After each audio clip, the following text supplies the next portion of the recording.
A Werewolf Shifter Romance, written by Amelia Hart. Chapter 1. Eyes of Ancient Power. The tavern smelled of aged ale and wood smoke. The kind of establishment where whispers carried the weight of secrets and reputations died quietly in the shadows. Mira Blackthorne moved between the scattered tables with the practiced grace of someone who had learned, long ago, that invisibility could be a shield as much as a weapon. She was 24, with dark hair braided away from her face, and fingers stained perpetually with the residue of herbs her mother had taught her to cultivate in secret. The texts sat hidden beneath her mattress, worn leather covers holding knowledge that predated even her grandmother's time. Rituals of binding and unbinding, of transference and protection, all written in the careful hand of women who understood that some magic belonged to the living world, not to the supernatural realms that brushed against it like curious predators. Nobody in the village knew the full truth of what she studied. They saw only the hospitable young woman who served drinks and listened to the locals complain about their troubles, nodding sympathetically as men spoke of failed harvests and women lamented childlessness. Mira had perfected the art of being unremarkable, of slipping through conversations like water through cracks. It was necessary. Her mother had been less careful, and Mira had watched her die for that carelessness, had watched the way the shifters who came through their mountain pass looked at her mother with barely concealed hunger, recognizing something in her that marked her as someone who understood the old ways. Iris Caldwell was different. Mira had known this from the moment they first met, though it had taken months of careful observation to understand precisely how. The healer who rented the cottage at the edge of the village worked exclusively with human patients, turned away any shifter who arrived at her door seeking treatment. Iris kept her eyes covered with strips of dark cloth, claiming sensitivity to light, keeping her gaze downcast during transactions at the market. But sometimes, on the rare occasions when their eyes met directly, Mira saw something flicker behind those cloth barriers, a golden light, swift and violent, like captured lightning. And she recognized it, because her mother had described something similar once, late at night, speaking in a voice barely above a whisper.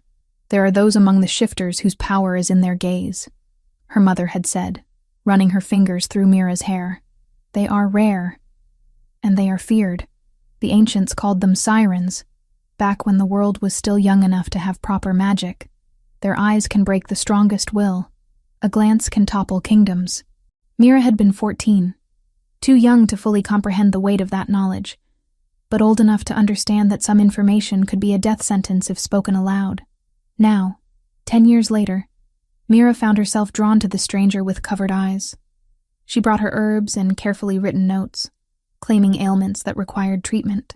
She asked questions carefully, learned that Iris had arrived in the village approximately 8 years ago, that she had no family, that she lived in deliberate isolation from the shifter communities that occasionally passed through their mountain territories.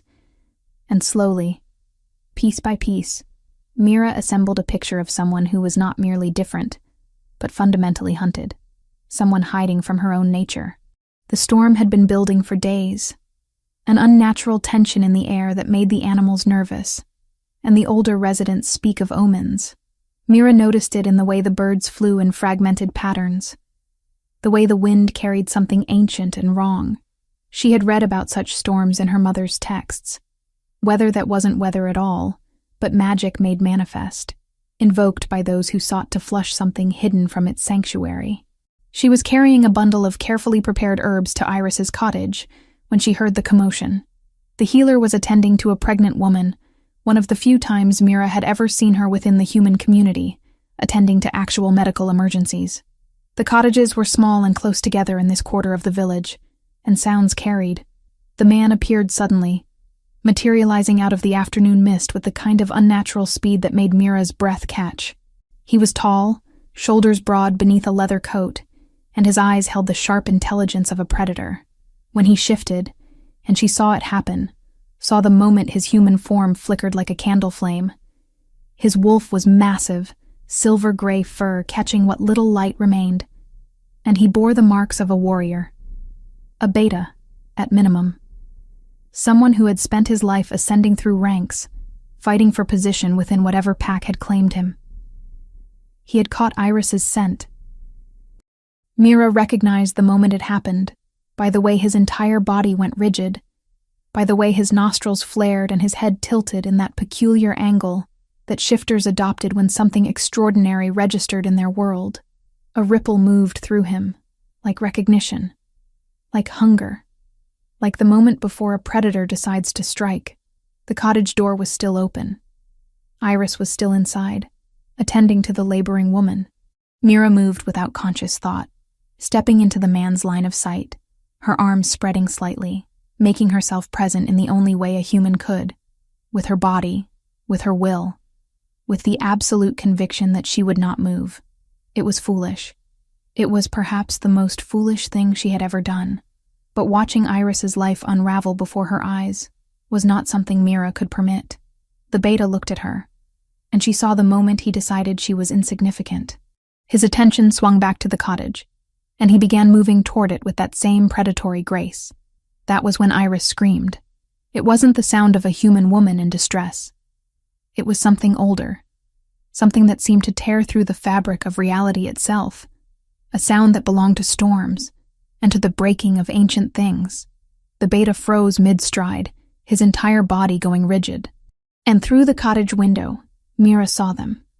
Golden eyes, burning with a light so intense that it seemed impossible they could exist within a human skull. The cloths that had bound Iris's vision lay shredded on the floor. The beta's form collapsed into something between human and wolf, twisted and wrong, and he fell to his knees with a sound like a man choking. His eyes remained fixed on Iris, and even from outside, even through the window, Mira could see the moment his will simply ceased to exist. He became a vessel for something else's intention, a puppet with its strings cut, and he knelt there as if gravity itself had increased 1,000-fold. Iris, visible only in fragmented glimpses through the doorway, was making a sound that might have been terror, or might have been something else entirely. And then she collapsed, her body crumpling like something severed at the spine. The beta remained kneeling, silent and still, his eyes never leaving the place where Iris had fallen. Mira heard the woman inside the cottage cry out, heard the sound of movement, and realized that birth did not wait for drama to resolve itself. In the space between one heartbeat and the next, life asserted itself, indifferent to the supernatural events unfolding in the adjacent room. A baby's first cry, thin and vulnerable and entirely human, cut through the storm-laden afternoon air. The beta remained on his knees, no longer conscious of anything except the woman who had taken his will and cast it aside like a discarded thing. And across the shifting landscape of the kingdom's borderlands, in the great fortress of Iron Peak, where stone and magic had been forged into something transcendent, a man with black hair falling to his shoulders sat upright in his war room, amber eyes snapping open. His generals paused in their discussions. The maps spread before him seemed suddenly inadequate, marked as they were with the old knowledge, the established territories, and the predictable patterns of shifter civilization.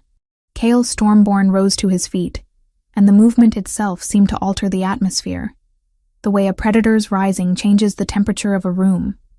His tunic was leather and silver, and the coronal of gold upon his brow caught the light of candles arranged in careful patterns across the table. He was 34 years old, and he had ruled the interconnected kingdoms of shifters for the past 8 years, ever since his father had relinquished power to him. But in all that time, no messenger had brought him news that made his wolf stir beneath his skin quite like this. "Send word," he commanded, and his generals straightened, decades of military discipline snapping into place at the tone of his voice. "I want reports from every settlement within 50 leagues. Something has awakened, something old, and I will know what it is before nightfall." His beta, Jackson Ravensfield, stepped forward from where he had been observing the territorial discussions. He was younger than Kale by 5 years, built lean and sharp like a blade, with eyes that held ambition wrapped in careful subordination. "The storm that's been moving through the mountains?" "No," Kale said, his hand moving to the pommel of his sword, a gesture that meant nothing and everything. "That is merely the announcement.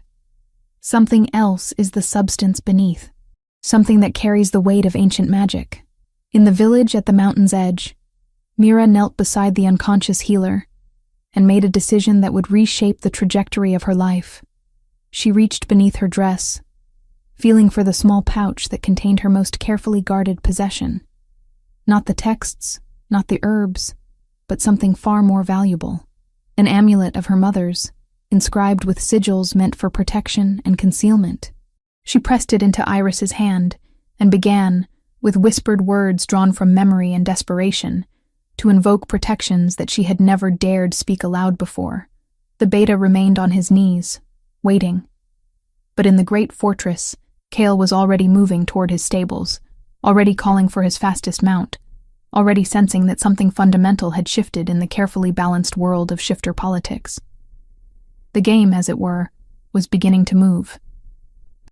And he intended to understand its rules before anyone else could learn them well enough to use them against him. Chapter 2. The Hunted Become Captive. The journey toward consciousness felt like swimming upward through water made of stone. Iris became aware first of sensation, the rough texture of rope around her wrists, the sway of motion that suggested she was being carried, the sound of hooves against earth that belonged to no ordinary horse. Her eyelids were weighted, impossible to lift, and for a long moment she could not remember why waking felt like surfacing from drowning. Then, it came back. The beta's face, her own scream, the golden light that had erupted from her eyes with all the force of something breaking through chains that had held it imprisoned for far too long. She forced her eyes open despite the heaviness that seemed embedded in her very bones. Above her, the sky was wrong. Too dark for afternoon, though the sun should have been nowhere near setting. And as her vision cleared, Iris realized that the sky wasn't the sky at all, but stone, carved and shaped into an arch, so perfectly executed that it seemed to exist in defiance of natural law. The air around her shimmered with something that made her skin prickle, a sensation not quite painful but deeply uncomfortable, as though she was moving through multiple layers of reality at once. She was in a carriage of sorts, though the craftsmanship was unlike anything produced in her village. The seats were leather that seemed to absorb light rather than reflect it, and the wheels beneath her made no sound despite the uneven terrain they traversed. Through the small window, she caught glimpses of landscape that belonged to the mountains she knew, and also to somewhere else entirely. The trees were the same pines and firs, but they seemed older here, more aware. The stones that jutted from the earth carried inscriptions in languages her eyes couldn't quite focus upon, symbols that seemed to writhe when she tried to read them directly. Across from her sat a man whose eyes held the flat clarity of someone conducting business. He was middle-aged, with the bearing of someone accustomed to command, and he watched her with the kind of attention that suggested she was merchandise being assessed for damage during transport. "The healer is awake," he said, his voice carrying to whoever was driving the carriage. His accent was unfamiliar, layered with something that didn't belong to any human kingdom she had ever heard discussed. "Ensure that she remains secure. The payment we've been promised depends upon her arriving in intact condition." Only much later would Iris learn that the so-called client was Iron Peak itself, a retrieval detail operating under the Alpha King's standing orders to secure anomalies before rival factions could. What she had read as mercenary detachment was, in truth, drilled discipline. The ropes around her wrists had been tied by someone who understood the nature of shifter strength. They weren't simple hemp, but something that radiated a dull ache, as though the material itself was actively dampening her ability to shift, to call upon the wolf that lived beneath her human skin. Iris tried to move her arms, and found the pain intense enough to make her gasp. "Struggling will only worsen things," the man said with the tone of someone reciting advice he had given many times before. "The restraints are charmed to suppress transformations. Break them, and the suppression will rebound through your entire system. I've seen shifters go mad from the backlash. Not ideal circumstances, I assure you, but the client was quite specific about the condition in which you were to be delivered." Iris forced her voice to work, though it emerged as little more than a whisper. "Who sent you?" The man smiled, and it was not a kind expression. "An organization with interests in rare specimens. Your particular talents have attracted considerable attention in circles far beyond your mountain village. Apparently, there are those who remember the old ways, who understand what a woman whose eyes carry the weight of ancient magic might be capable of achieving." The carriage began to slow, and through the window, Iris caught her first glimpse of the castle that would become her prison. It rose from the mountainside as though the stone itself had been convinced to remember its purpose. Towers spiraling upward in defiance of reasonable architecture. The air around it shimmered more intensely. And Iris understood that they were transitioning between realms. That what she was seeing existed in a space that the human village could never perceive. They descended for what felt like hours, but could have been mere minutes. Time behaved strangely here, stretching and contracting in ways that made her head ache. When the carriage finally came to rest, she was in an underground chamber lit by stones that glowed with their own bioluminescence, casting everything in shades of green and silver that belonged to fever dreams. She was carried, not roughly, but with a kind of careful efficiency that suggested her captors had done this many times before, through corridors that seemed to shift when she wasn't looking directly at them. The walls here were covered in inscriptions, thousands upon thousands of symbols layered over one another, and she sensed that she was looking at accumulated centuries of magical notation, preservation spells and containment protocols, and things she had no framework to understand. Her room was luxurious in a way that felt designed to mock her. The bed was too fine, the furniture carved from wood that seemed to exist in multiple places simultaneously. Water ran from taps in the walls, actual running water in this underground fortress, and someone had arranged food upon a table near the bed. All of it was an insult dressed in courtesy. That was when she realized that the door sealed behind her with a sound like reality itself snapping into place. She tried the handle, and her hands passed through it without resistance, suggesting that the lock was magical rather than physical. She tried her power next, reaching for the golden light that lived behind her eyes, calling upon it the way one might call upon a pet, and felt it respond eagerly, desperately, as though it had been waiting for permission to emerge. The room exploded with light. It poured from her eyes, her mouth, seeming to emanate from her very skin, and she heard herself making a sound that was not quite human. The luxury of the prison became less relevant when the glass in the windows cracked, when the delicate furniture splintered, when the magic that had been so carefully calibrated to contain her found itself overwhelmed. And then it was over.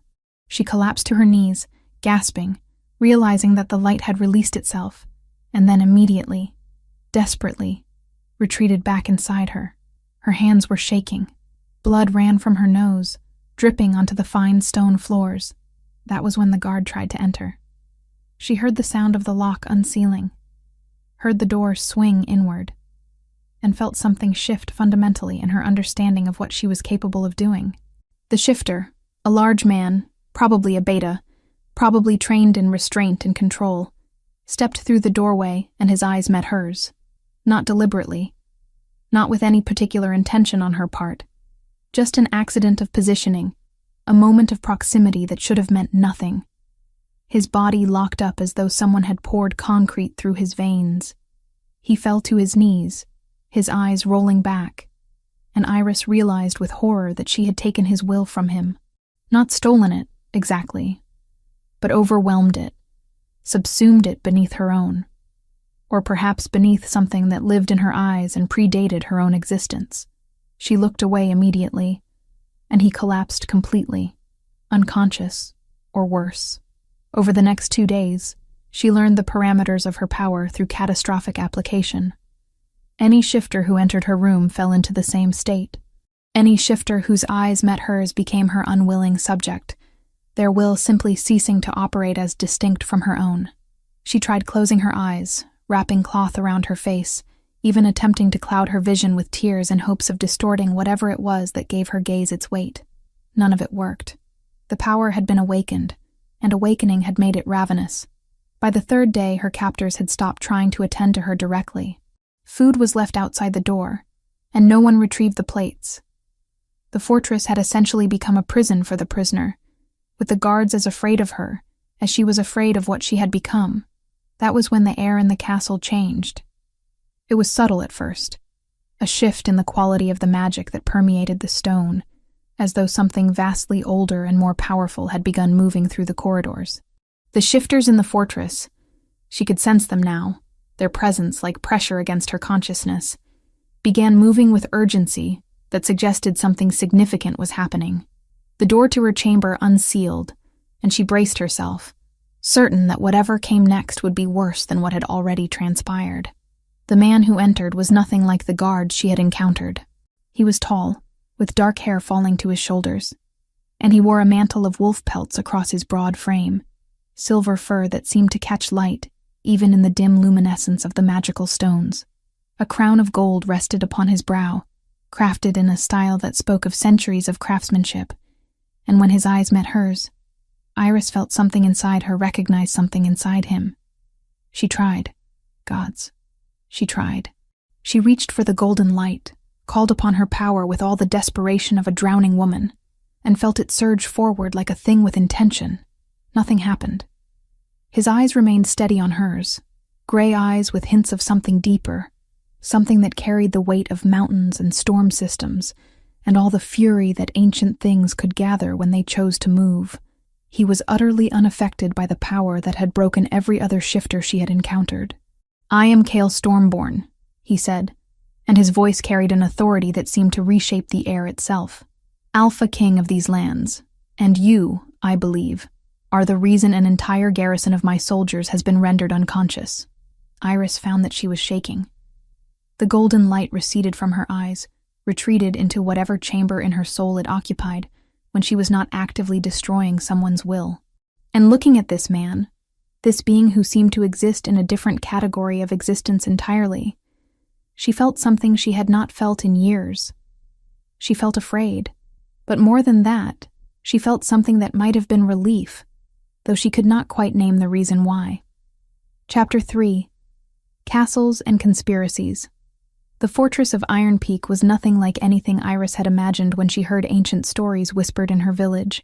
Stone and magic had been woven together in ways that suggested millennia of refinement, and the architecture itself seemed to breathe with intention. Corridors that appeared to lead nowhere opened onto vast chambers. Walls that seemed solid sometimes revealed hidden passages, and the light that illuminated the corridors came not from torches or candles, but from stones embedded deep within the mortar itself, stones that pulsed with a rhythm that reminded her disturbingly of heartbeats. Cale had not imprisoned her in a dungeon. That, at least, was something. Instead, she had been placed in a chamber that occupied an entire tower, with views of landscape that belonged simultaneously to the world she knew, and to realms she had no framework to understand. The furniture was fine without being ornate, the bed comfortable, the water that ran from the taps both hot and cold depending on which one she turned. There were books stacked on shelves, thousands of them, their spines bearing titles in languages she couldn't read. Someone had clearly gone to considerable effort to make her confinement comfortable. The irony was not lost on her. Lady Morvanna arrived on the second day, and her entrance seemed to alter the very atmosphere of the fortress. She was a tall woman, with silver streaking through her dark hair, and eyes that held the particular shade of gray that suggested she carried shifter blood in her veins, though she was not, Iris sensed, a shifter herself anymore. Something had changed in her. Some fundamental aspect of her nature had been altered, and whatever it was had left scars that no amount of magic could fully repair. She did not knock. She simply appeared in Iris's chamber, as though the sealed door meant nothing, and her expression was one of absolute contempt. "You should be executed," Morvanna said without preamble. Her voice carried an accent that suggested centuries of refinement, a way of speaking that implied she had been important for a very long time. "Your very existence is a violation of the accords that have maintained peace in these lands for generations. My son apparently forgets that some things are more important than indulging his curiosity." Iris stood, instinctively moving away from the older woman.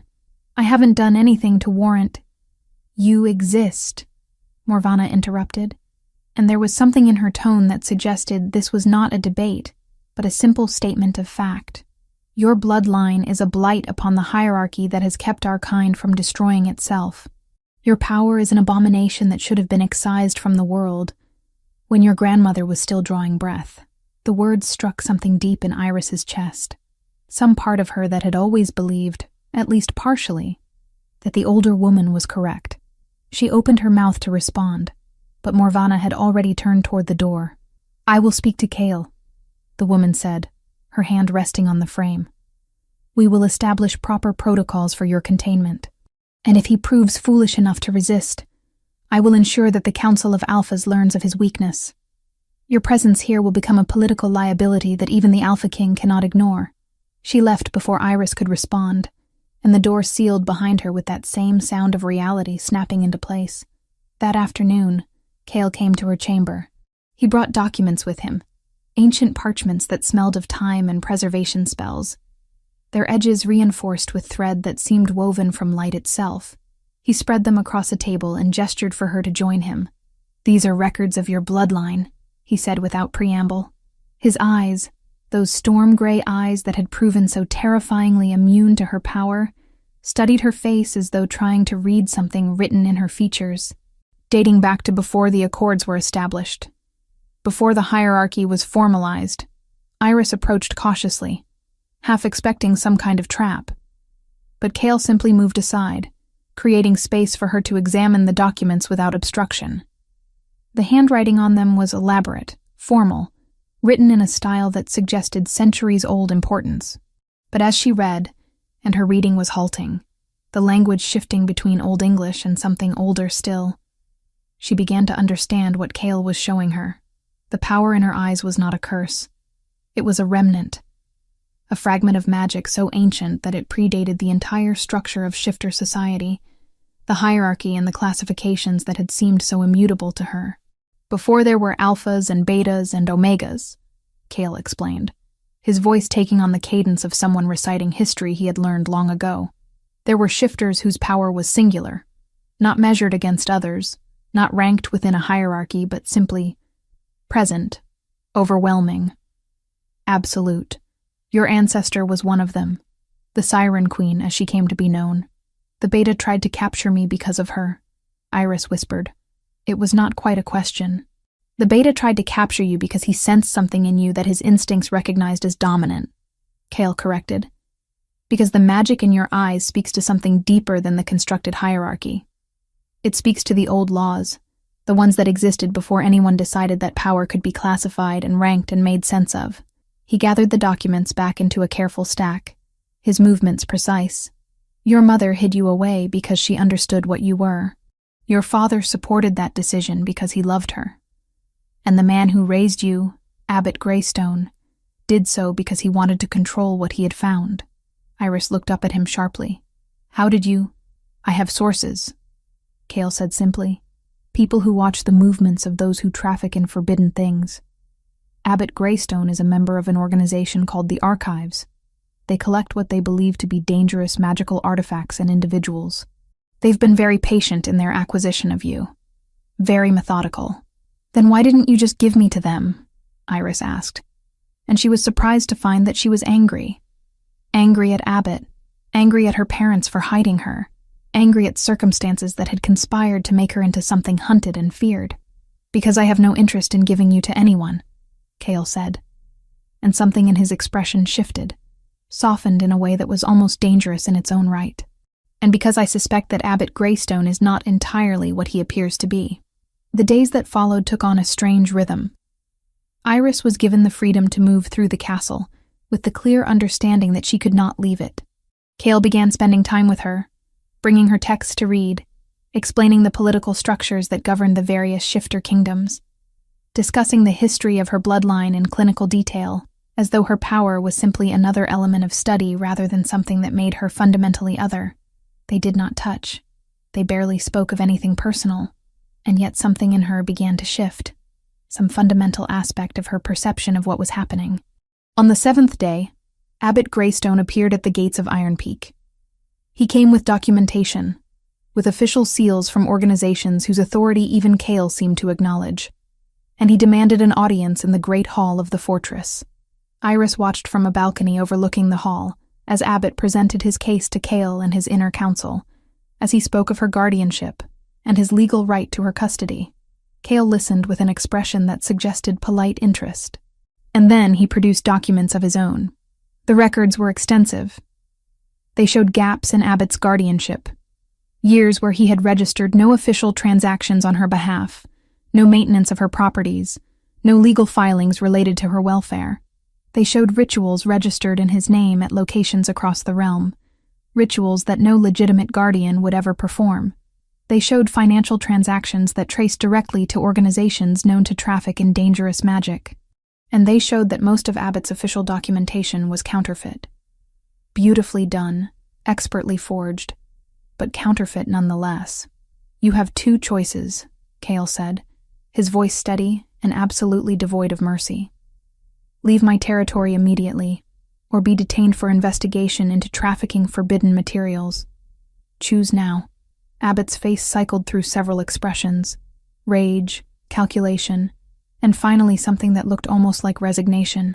He left without another word, but not before his eyes met Iris's across the great hall, and she saw in them a promise of future conflict.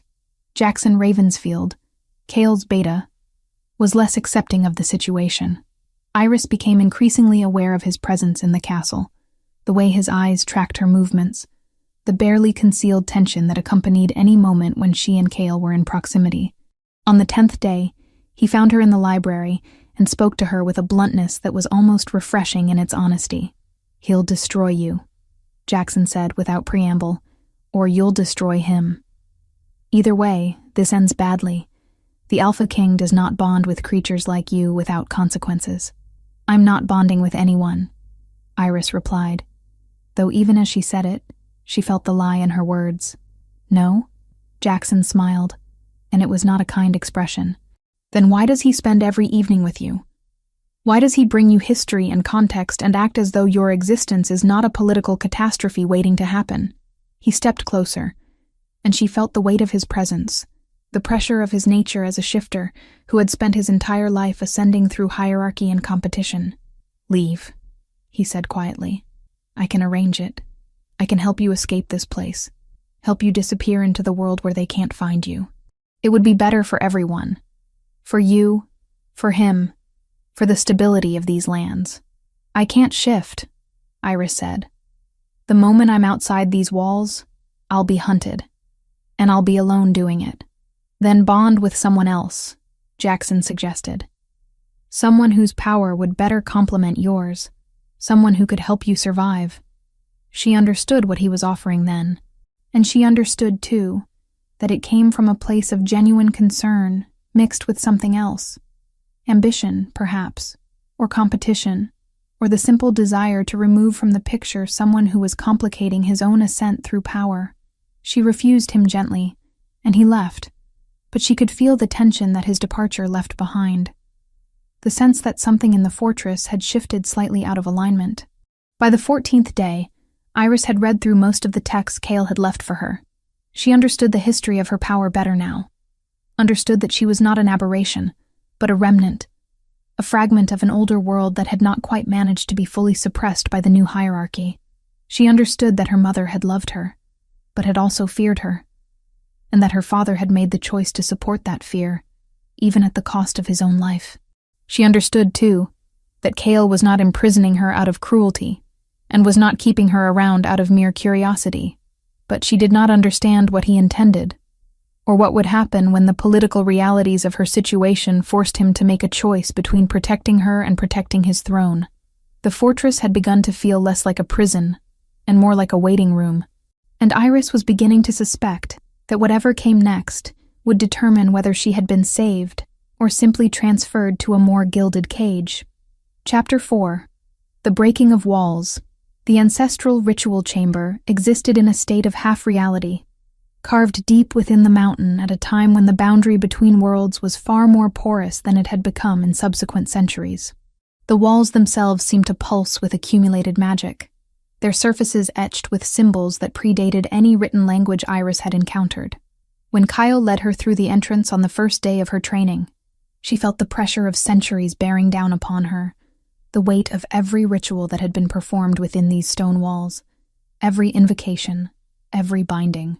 "This is where I was trained," Cale said, his voice carrying a resonance that seemed to shift slightly as it traveled through the chamber, as though the space itself was refracting his words into something larger than intended. "Where my father taught me the boundaries of power, and more importantly, where he taught me how to move through the world without becoming consumed by it." Iris stepped forward carefully, her hands brushing against the nearest wall. The stone was warm, almost alive beneath her fingertips, and she felt a sensation akin to recognition, as though the chamber was acknowledging her presence, cataloging her arrival into its accumulated memory. "Your power," Cale continued, positioning himself at the far end of the chamber, where a series of objects had been arranged.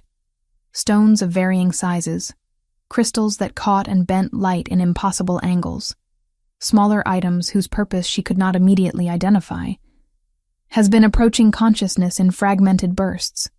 You've been allowing it to activate as reaction, rather than choice. That ends now. The training began simply. Cale would gesture to an object, and Iris would attempt to extend her power toward it without actually looking at it. The stones came first. Large, inert things that responded to her efforts by glowing slightly. The golden light she emitted seeming to resonate with whatever magical properties the stones possessed. She learned to modulate the intensity of her gaze, to direct the power with precision, rather than unleashing it in explosive waves. Days became a blur of concentration and subtle victories. A stone would glow brighter at her command. A crystal would hum with resonance. The larger architectural stones that formed the chamber's foundations would pulse in time with her heartbeat when she focused deeply enough. Kyle moved through each exercise with the patience of someone who had spent centuries teaching others, offering corrections without judgment, adjusting her approach based on minute shifts in her technique. By the second week, she was beginning to understand the architecture of her power. It was not a force that originated in her eyes, but rather something that traveled through her entire body and simply emerged through her gaze as a point of focus. It was not truly dominance, but rather an expression of will so concentrated that other beings' consciousness simply could not resist it. The distinction seemed subtle until she understood its implications. With that knowledge came the possibility of control. Cale stood before her one afternoon, approximately 2 weeks into the training, and simply allowed her to look at him directly, not in confrontation, but in observation, as though they were conducting an experiment in the nature of her immunity. "Try," he said simply. She reached for the power, felt it surge toward her eyes with eager intensity, and pushed it forward. The golden light emerged from her gaze with force that made her catch her breath. And nothing happened. Cale remained standing, his gray eyes steady on hers, unaffected and unmoved. But she felt something different this time. Not a wall of immunity, but rather a sensation of touching something so ancient and vast that her power simply could not find purchase against it. "Your power recognizes hierarchy," Cale explained, moving toward her without any indication that the exercise had been anything but clinical. "On some level deeper than consciousness, it understands that I exist in a different category of being than other shifters. It refuses to dominate what it recognizes as an authority structure that supersedes your own." He paused, letting the chamber's hum settle. "But immunity is a matter of state, not nature. Choice, intimacy, or a moment of lowered guard can invite the force you wield past ancient wards. What resists you at a distance may yield if I consent, or if emotion cracks the armor I wear. That's not comforting," Iris said quietly. "It's not intended to be," Cale replied. "It's intended to be instructive." The third week brought a change in the nature of their work together. Cale stopped bringing objects for her to practice with, and instead asked her to explain what she felt when she accessed her power, to describe the sensation of it moving through her body, to articulate the emotional state that accompanied its emergence. "It's terrifying," she admitted one afternoon as they sat on the chamber floor, the luminescent stones providing the only light. "Even now, after all this training, when I feel it building, all I can think is that I'm going to destroy something." "Someone. What would you destroy if you could?" Cale asked. And there was nothing cruel in the question, only genuine curiosity. "The fear," Iris said. "If I could destroy anything, I would destroy the fear. It's been there longer than anything else. Abbott put it there. My parents reinforced it, and I've been adding to it for nearly a decade. It's the only thing I actually have control over, and I've used that control to lock myself into a prison." Kyle was silent for a long moment. Then he reached toward her, his hand open, and she understood what he was offering. Permission. A space to practice what she had been learning, but with a human, rather than an object. With someone whose presence could offer feedback that stone could not. She reached for the power cautiously, felt it respond with that now familiar surge. The golden light emerged from her eyes, and for the first time, instead of immediately withdrawing it, she allowed it to remain. She felt Cale's consciousness on the periphery of her power's reach, felt how the ancient parts of his being simply could not be dominated, and realized that this was safe. This was actually safe. But then something shifted. She felt herself being overwhelmed by emotion. Months of isolation, years of repression, the weight of everything she had been forced to become simply cascading through her system in a moment of pure vulnerability. The power that had been modulated and controlled suddenly shattered those boundaries and surged outward with all the force of a breaking dam. Cale's body went rigid. His eyes rolled back, and she saw the moment his consciousness simply ceased to exist as an independent force. The golden light from her eyes poured into him, subsumed his will, and she felt his entire being surrender to her dominance. Terror seized her. She tried to withdraw the power, but it had taken on a momentum of its own, and she could only watch as Cale knelt before her, his body curved in absolute submission, his will simply no longer his own. Then he spoke.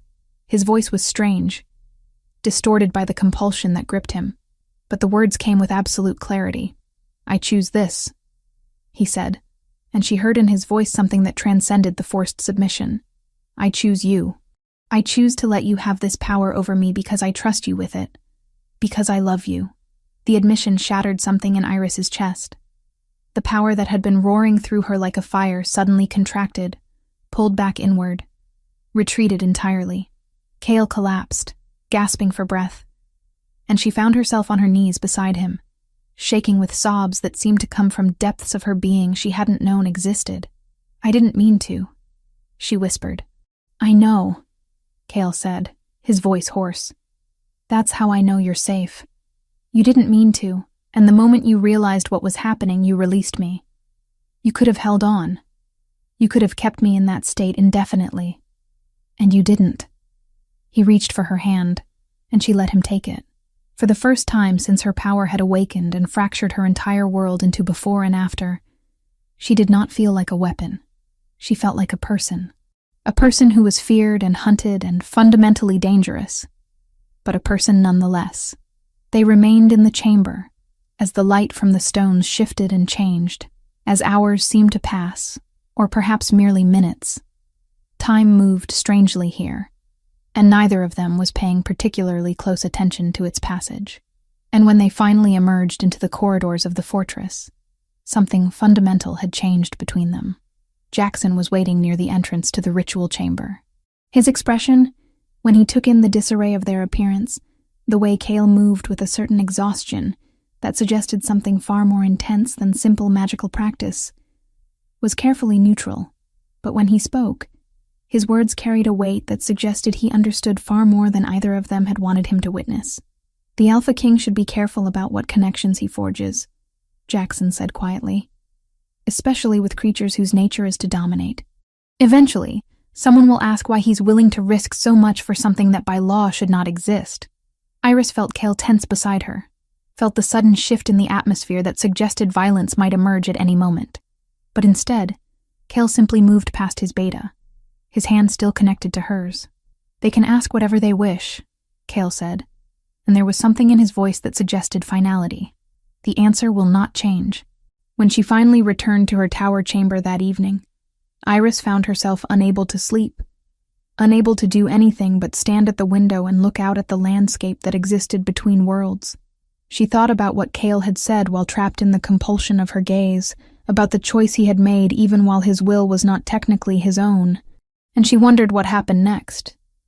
In a world where she had just given the Alpha King the ability to claim that she had dominated him, and he had responded by declaring that to the very people who would use that information as evidence of her danger. The consequences were coming. She could feel them in the way the fortress had shifted, in the tension that now seemed to vibrate beneath the surface of everything.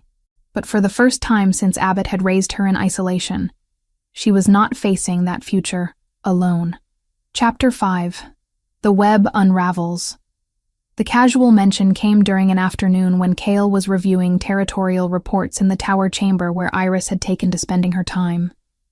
She was reading through one of the ancient texts he had provided, her fingers tracing the edges of faded parchment, when she suddenly looked up and spoke without preamble. "Abbott used to perform rituals when I was younger," she said quietly. "Strange ceremonies at odd hours. He would bring people to the temple, shifters mostly, though sometimes humans who seemed to be there against their will. He always said it was necessary training for me, that exposure to various magical traditions would broaden my understanding." Kyle set down his documents immediately. "What kind of rituals?" "I was never allowed to witness them directly," Iris continued, her brow furrowing as she tried to recall details she had spent years trying to suppress. "But I could hear chanting through the stone walls. And afterward, he would always seem satisfied, like something had been accomplished." The investigation that followed was swift and thorough. Kale's network of spies and informants reached into corners of the shifter kingdoms that Iris had not known existed. Within 7 days, the full architecture of conspiracy had been laid bare. Abbott Greystone was not merely a rogue tutor, but a senior operative of an organization called the Archives, a group that had existed for over 20 years with singular purpose: to locate, study, and eventually weaponize magical artifacts and individuals that conventional shifter society considered dangerous or aberrant. The death of Iris's parents had not been accidental. It had been orchestrated specifically to traumatize her into activating her power prematurely, to ensure that when she finally manifested, she would do so in a state of psychological vulnerability that made her easier to control. But there was more. The Archives was not a localized threat. It was a network that extended across multiple kingdoms, multiple continents. And there were others like Iris, other Omegas carrying fragments of ancient magic, scattered across the realm, hunted with the same methodical patience that had been applied to her. Kale shared this information with Iris in fragments, each revelation arriving like a piece of a larger nightmare, slowly assembling itself into coherence. But what shook her most profoundly was the discovery of Jackson's involvement. The Beta had been conspiring for 3 years. 3 years of careful cultivation of relationships with certain nobles who chafed under Kale's authority. 3 years of building alliances with shifters from rival packs who viewed the Alpha King's power as an impediment to their own ambitions. And Jackson had not been working alone. "My mother," Kale said, and there was something in his voice that suggested the words tasted like ash. "She contacted him after Abbott arrived at the fortress. She made an agreement. Help eliminate you. And in exchange, she would support his ascension to Alpha once I was sufficiently destabilized." Iris felt something cold settle in her stomach. "She wants to kill me. She wants to protect what she perceives as the natural order," Kale corrected, though the distinction felt hollow. "But the effect is the same. The attack came on the 8th day of the investigation. It came with the violence of something that had been carefully planned for months, coordinated across multiple factions, timed to coincide with a moment when Kale's attention would be fractured across dealing with the conspiracy's revelation. The assault began at dawn. Mercenary shifters infiltrated the fortress through passages that should have been sealed, passages that could only have been revealed by someone who had lived within these walls for decades.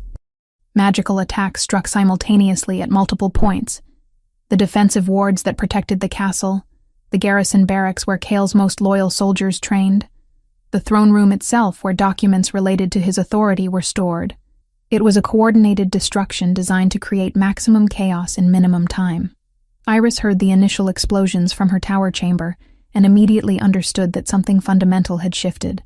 She tried to reach Kale through the mental connection that had begun developing between them during their training sessions, felt his consciousness stretched thin across 100 different crises. Then she felt something else. Someone else, seizing her from behind with inhuman strength. Jackson. The Beta had found her, and his eyes held the glint of something that went beyond mere ambition. He lifted her bodily and began moving toward a section of the tower that should not have existed, a passage that opened onto a chamber where something that was not quite a door hung in the air, shimmering with unstable magical energy. "I'm saving you," Jackson said, his voice somehow carrying sincerity despite the violence of his actions. "Whatever he promised you, whatever fantasy he sold you about being safe here, it ends now. Come with me, and I can keep you alive." Iris struggled, felt her power surge toward her eyes in response to the threat. and realized with horror that she could not access it. Something was dampening her ability to call upon the ancient magic, something woven into the very stone of the fortress that had been designed specifically to suppress her in moments of duress. Then Kyle appeared in the doorway, and his presence seemed to fill the space with a different kind of power entirely. He was bleeding from a wound along his ribs, his breathing heavy, and there was something in his eyes that suggested he had already killed today and would not hesitate to do it again. The confrontation between Kale and Jackson lasted perhaps 30 seconds. The beta was skilled, fast, dangerous, but he was not the Alpha King. Jackson was thrown backward through the portal he had created, tumbling into that shimmering space between realities with a sound like breaking glass. The passage collapsed behind him, sealing itself, and there was a finality to the gesture that suggested Jackson would not be returning to this realm in the foreseeable future. But the victory was incomplete. Morvana emerged from the shadows of the tower, and she was not coming to stop the attack. She was coming to finish what she had started. "You should have killed her when you had the chance," Morvana said, and her voice carried the weight of centuries of authority. "Instead, you've made yourself into a liability, and liabilities must be addressed." The magic she unleashed was ancient and terrible. Kyle met her with his own power, but Iris could see immediately that this was not a fight he was going to win through strength alone. Morvana was his mother, and despite everything, there were connections between them that prevented him from fighting with absolute ferocity. There were hesitations, microseconds where his power did not flow with complete commitment, and those microseconds were enough for Morvana's assault to find their mark. Kale was bleeding from multiple wounds, his movements becoming sluggish, and Iris suddenly understood that Morvana was not just attacking him with magic, but with a curse, something layered and complex that was draining his vitality even as it inflicted physical damage. That was when Abbott appeared. The older man moved through the chaos of the fortress with almost casual indifference, stepping over fallen guards and burned stone as though they were merely obstacles in a familiar path. His eyes, when they found Iris, held the satisfaction of someone who was finally claiming something that had long been promised to him. "Your power," he said, approaching her with measured steps, "has been the objective of the archives for decades. We have been patient. We have been methodical. And now, finally, we will have what we came for." He reached out and touched her forehead with one finger, and Iris felt something sear through her consciousness like a brand being applied to her soul. It was a marking. She understood immediately, something that would slowly drain her life force. Something that would leave her weakened and vulnerable, and ultimately useless to anyone but him. Kyle, seeing what was happening, pushed through his exhaustion and his wound and the crushing weight of the curse that Morvana had placed upon him. He threw himself between Abbott and Iris, taking the full force of the marking intended for her. The symbol burned into his chest, and Iris watched in horror as his breathing became labored, as the color drained from his face, as the ancient curse began its slow work of consuming him from the inside out. Morvana, seeing her son fall, seemed to recognize finally what she had done. She paused in her assault, her expression shifting from fury to something more complex, something that might have been regret, or might have been too late for such emotions. She turned and fled deeper into the fortress, leaving the battle to its conclusion. Abbott, satisfied with his work, vanished into the shadows, and moments later, Iris felt the presence of Jackson disappearing entirely from the realm, his essence severed from this world through the portal that had collapsed behind him. And there, in the chaos of the fortress, Iris knelt beside Kale and felt the slow, relentless drain of the curse that was killing them both. Chapter 6. The Cost of Salvation. The mountain pass that led to Iron Peak's hidden entrances was not marked on any map that existed in the human world. Mira had followed the faint traces of magical disturbance through the landscape for weeks, using techniques her mother had taught her in whispered lessons late at night, back when her mother was still alive and still willing to speak of things that conventional shifter society preferred to ignore. The rituals were crude by comparison to what the shifters could accomplish, but they had the advantage of being rooted in human persistence rather than innate supernatural power.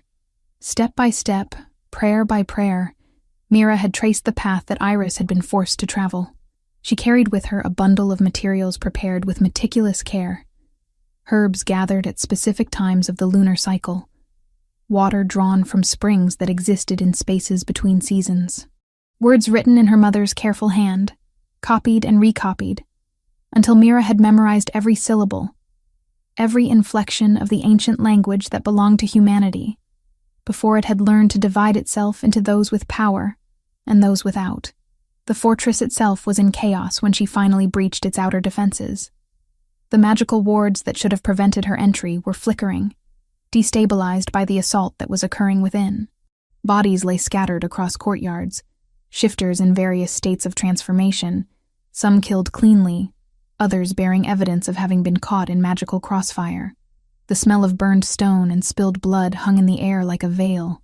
Mira moved through the devastation with the careful precision of someone who understood that hesitation would get her killed. She did not have shifter strength or supernatural awareness, but she had something else. An absolute certainty about where she needed to go. The connection between her and Iris had been forged when she placed her mother's amulet into Iris's hand in that desperate moment after the beta had been dominated. That connection sang through her now like a tuning fork struck to its precise frequency. She found Cale in a chamber buried deep within the fortress's lower levels. He was conscious, but barely, his breathing shallow and his skin taking on the gray pallor of someone whose life force was being actively drained from his body. The mark on his chest glowed with a sickly luminescence, and she could see the way the curse was consuming him from the inside out, spreading through his veins like ink through water. "Where is she?" Mira asked, kneeling beside him without hesitation. "The ritual chamber," Cale managed, his voice little more than a rasp. "Beneath. Abbott has her. He's trying to drain her power to break the ancient seals." "How long?" Mira asked, already opening the bundle of materials she had prepared. "Minutes," Cale said. "Maybe less." Mira began the ritual without allowing herself time for doubt. The components were arranged in precise patterns on the stone floor, herbs forming sigils, water creating channels of connection, and at the center, a silver knife that had belonged to her mother, forged in human bloodlines stretching back generations. She spoke the words in the old language, feeling them shape reality around her as she did, feeling the way ancient magic responded to invocation even from human lips. The curse resisted. It had been designed to anchor itself in shifter physiology, to feed on the supernatural nature of its host. Being transferred to a human body was an aberration, and the magic thrashed against the conduit Mira had created. She felt it trying to claw its way back toward Cale, but she held the ritual steady, held it firm, refused to let her concentration waver, despite the pain that was beginning to bloom throughout her own form. The mark that appeared on her own chest was smaller than the one on Cale's had been, but she could feel its presence immediately. The drain was different in a human body, less localized, more dispersed. Instead of gathering in a single point and burning through her vitality like a star collapsing in upon itself, the curse spread throughout her entire system, a slow seeping of life force that would take years to fully consume her, rather than days. Cale gasped as the immediate pressure was lifted from his chest. Color began to return to his face as his body's natural healing abilities reasserted themselves. He tried to sit up, and Mira helped him, though the effort made her aware of how the curse was already beginning its work. "You've condemned yourself," Kyle said, understanding immediately what she had done. "I've bought time," Mira corrected. "Now go. Save her. That's what matters." Kyle moved, and even though he was still weakened by the curse's lingering effects and the wounds he had sustained during the battle, his speed was inhuman. Mira watched him vanish into the depths of the fortress, and then sat down heavily, placing her hand over the mark on her chest, feeling the slow, patient drain of a curse that would define the remaining years of her human life. The ritual chamber existed in a state of semi-collapse when Cale reached it. The magical defenses that had been assembled were destabilizing, their architecture cracking as though something fundamental was being challenged from within. Abbot Greystone stood in the center of the chamber, his body surrounded by channels of flowing light that connected him to Iris, who hung suspended in the air, her eyes blazing with golden radiance so intense that it seemed to burn away the normal spectrum of visible light. The Archive's senior operative was channeling through her, using her power as a conduit to assault the ancient seals that had been set in place millennia ago. The magic was devastating, architectural in its complexity, and it was working. Iris could see the seals beginning to fracture, beginning to fail under the weight of the assault being directed through her own consciousness. Cale attacked Abbott without hesitation, but the older man was shielded by magic that would have protected him from most threats. The attack failed to connect, and Abbott laughed, a sound of triumph that echoed through the chamber. "Your king arrives too late," Abbott said. "The seals are breaking. The old magic will flow free, and the archives will be there to harness it. Everything we have worked toward comes to fruition." That was when Iris made a choice that changed everything. She had been learning to control her power through all the weeks of training with Cale, understanding how to direct it, how to modulate it, how to make it serve her will rather than simply express her terror. She had been passive in her own domination, allowing her gaze to overwhelm others, but never truly asserting conscious direction over the force of her nature. Now she seized control. She turned that concentrated force not against Abbott, but against the magic itself. Her eyes locked onto the flows of power that were channeling through her, and she dominated them the way she had learned to dominate shifter consciousness. The ancient magic, in its essence, recognized hierarchy.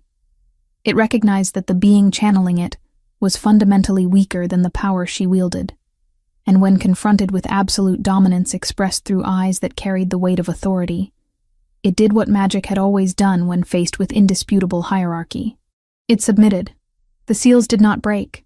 Instead, they refortified themselves, recognizing in Iris something they had not encountered in millennia, a consciousness that carried the mark of the old hierarchy, a being whose authority superseded that of those who would exploit ancient magic for gain. The backlash of power returned through the channels Abbott had established, and it did so with devastating force. Abbott's scream was brief.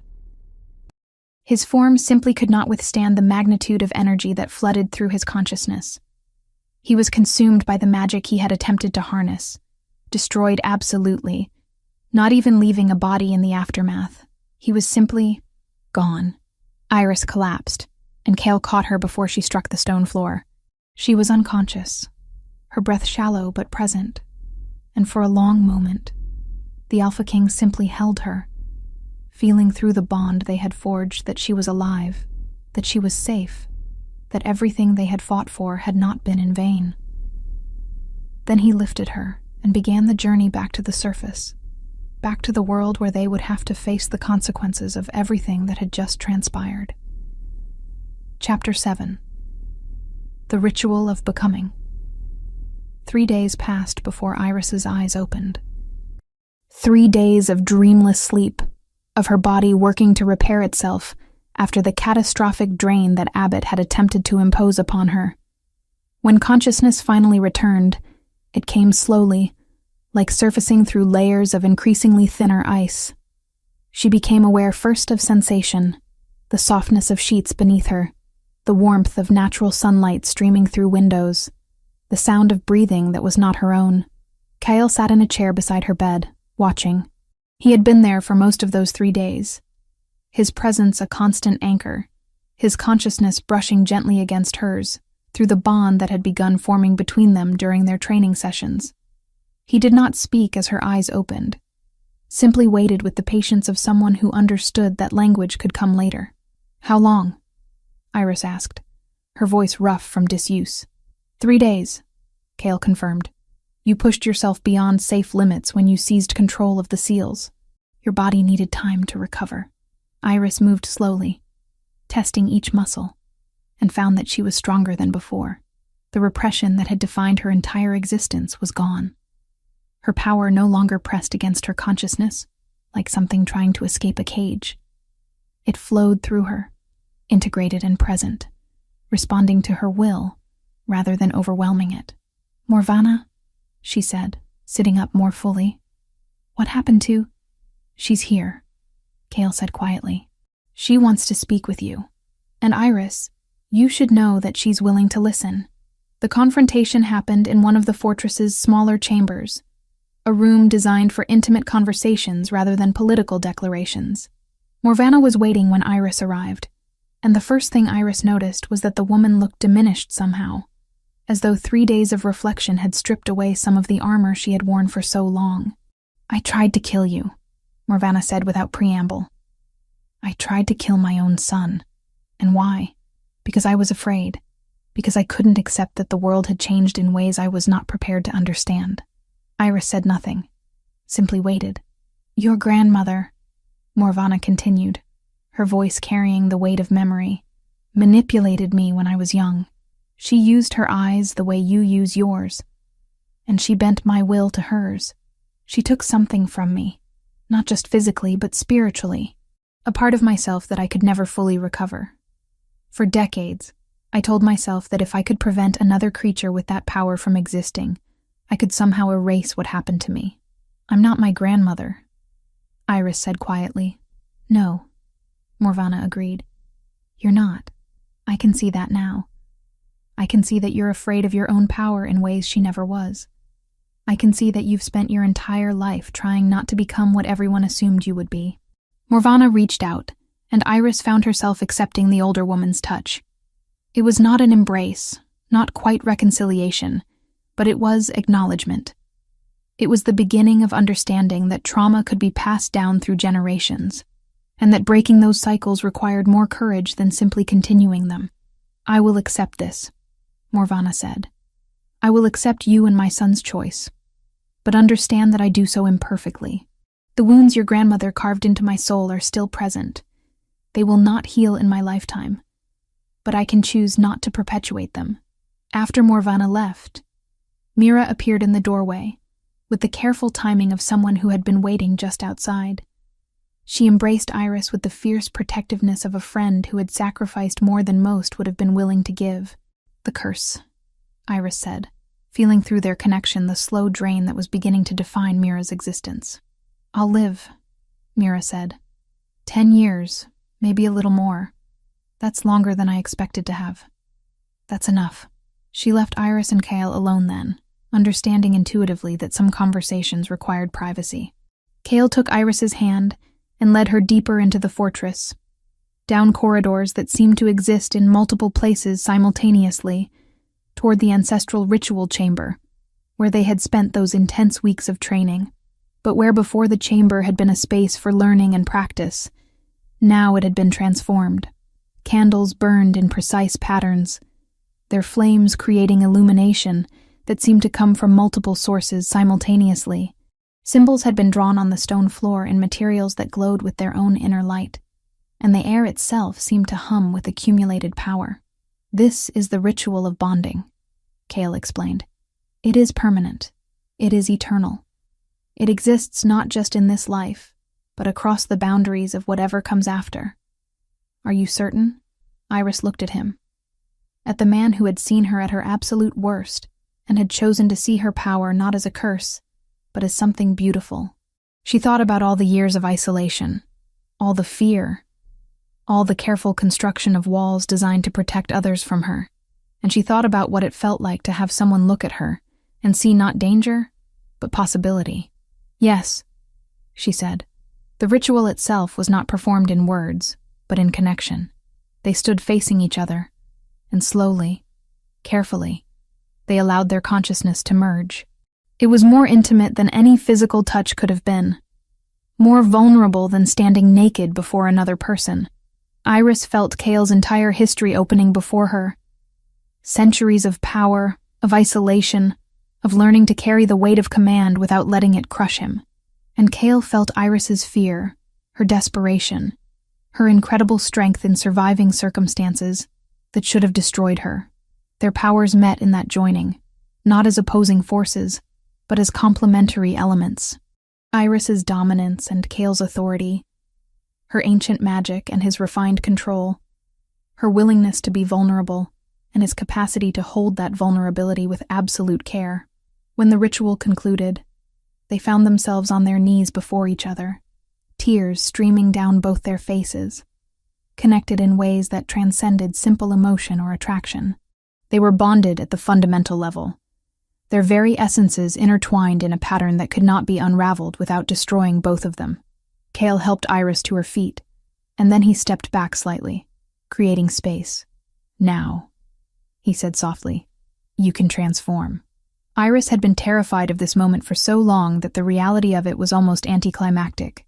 She reached for the wolf that lived inside her, the part of herself that she had denied and repressed and feared, and found that it came willingly. There was no explosion of pain, no violent wrenching of her form. Instead, there was a sense of homecoming, of a fundamental part of herself finally being allowed to exist. Her form rippled and changed, and suddenly she was standing on 4 legs, her body covered in white fur, with hints of silver that seemed to catch the light. She looked down at her transformed hands, now paws, and felt the world expand around her.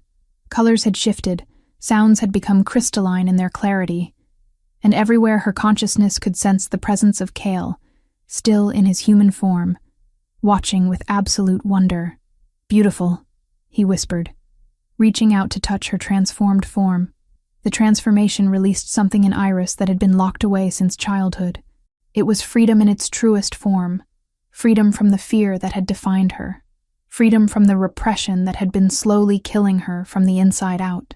She circled Kale in her wolf form, feeling the joy of movement without fear, of power without guilt. When she transformed back to human form, hours later, she found that something fundamental had shifted in her understanding of herself.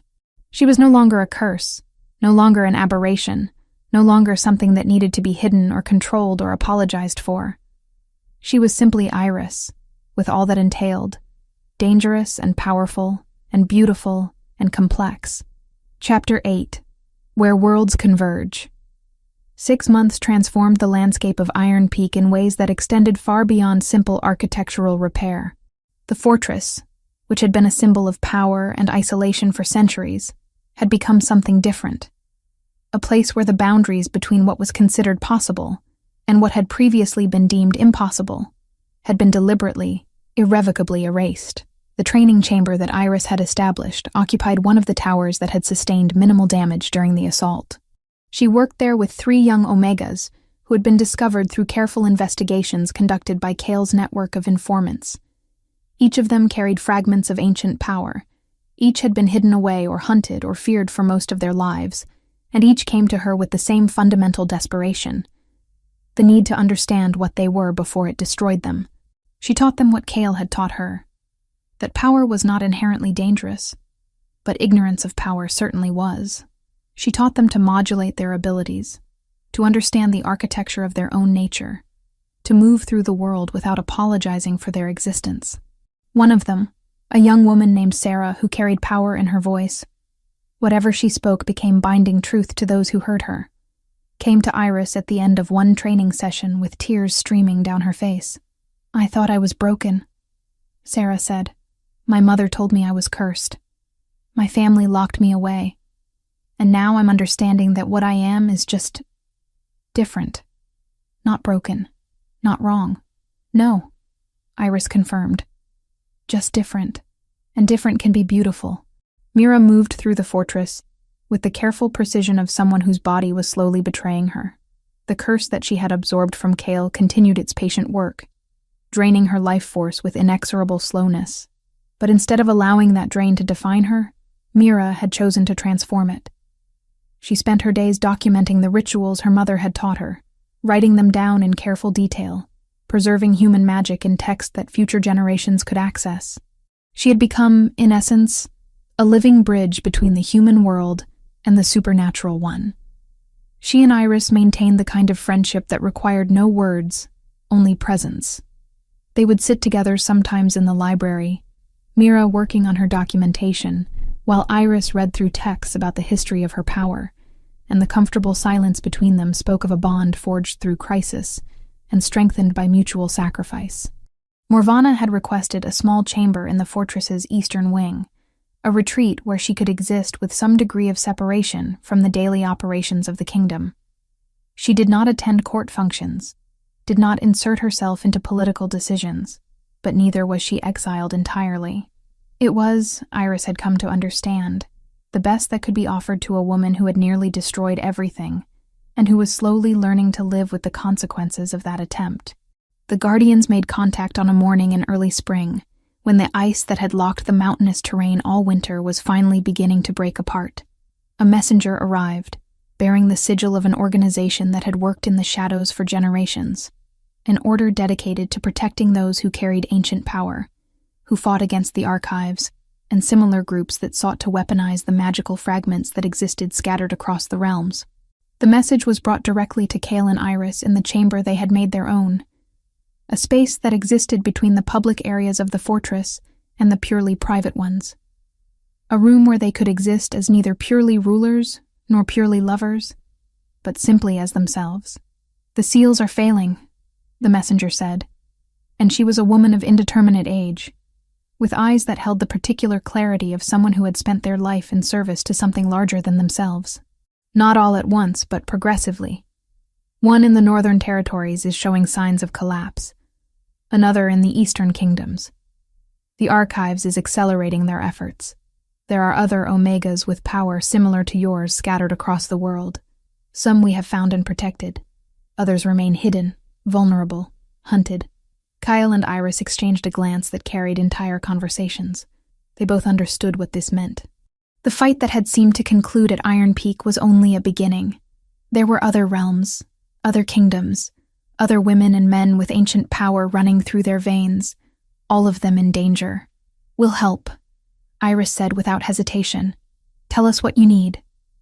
After the messenger left, Cale pulled Iris close, his arms wrapping around her from behind as they stood at the window of their chamber, looking out at landscape that existed simultaneously in multiple realities. "This is not going to be simple," he said. "No," Iris agreed. "But nothing has been simple since that day in the village."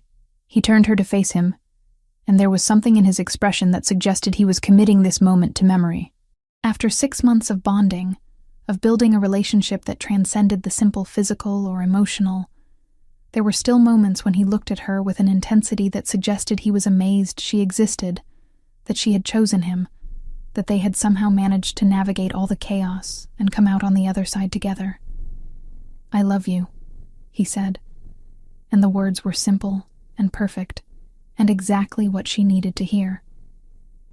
"I know," Iris replied, smiling at the echo of an old pattern they had established months ago. "I love you too."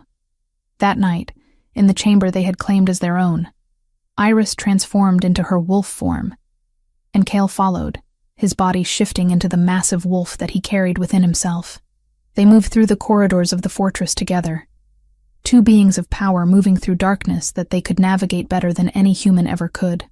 They descended to the lower chambers, to the space where the ancient seals glowed with quiet intensity, and they felt through their bond the way those seals recognized them both, acknowledged them as entities worthy of their protection. The future was uncertain. The archives had not been destroyed, merely scattered.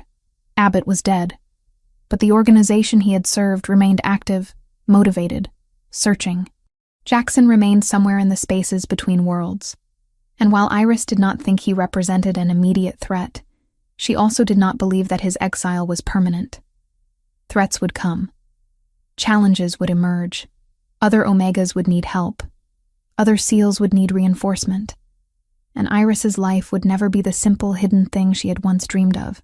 But as she stood in her human form beside Cale, feeling through the bond the absolute certainty of his presence, understanding that whatever came next, they would face it together, she realized that she had never actually wanted simplicity. She had wanted freedom. She had wanted to be herself without apology. She had wanted to transform her power from curse into gift. And she had found all of that, in the most unlikely of places, with the most unlikely of companions. The fortress of Iron Peak stood as it had for centuries, ancient and enduring, its stones soaked in the blood and tears and triumphs of generations of shifters.